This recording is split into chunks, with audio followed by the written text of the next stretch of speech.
Pourquoi j'aime tellement ce thème de la relation à l'argent par rapport à d'autres thèmes que je peux animer et bien aussi, c'est que c'est une porte d'entrée qui est beaucoup plus rapide pour aller dans les profondeurs de l'être humain.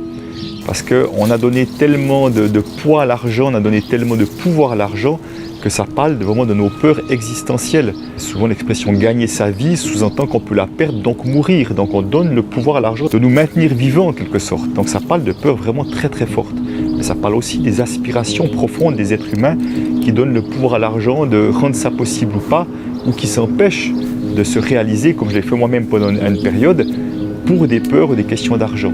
Donc ça parle beaucoup de la relation de nous à nous, de la valeur qu'on se donne, donc de l'estime de soi, mais également de l'amour qu'on se donne. Parce qu'au fond, chaque fois qu'on se sacrifie, chaque fois qu'on s'empêche de vivre quelque chose qui aurait du sens et qui nous amènerait de la joie, c'est qu'on n'est pas beaucoup en amour avec soi-même, malheureusement.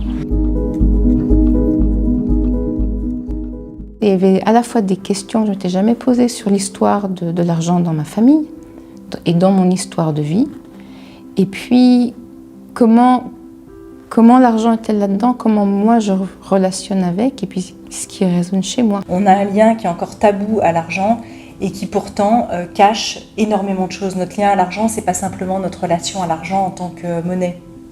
Il est vraiment un lien, et Christian l'explique très bien, à toute notre vie en général, que ce soit nos relations avec le monde, nos relations avec nos amis, nos relations avec notre conjoint, avec le travail, etc.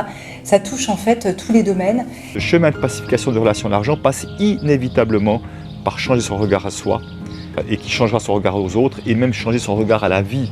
Je parle beaucoup de cette notion de confiance en la vie, comment on peut s'abandonner à la vie, savoir qu'il y aura toujours ce qu'il faut, plutôt que vouloir mettre du contrôle et penser qu'on doit se débrouiller tout seul, qu'on peut compter que sur soi. Ça, c'est très anxiogène. Donc c'est vraiment comment on peut s'ouvrir à quelque chose de plus grand.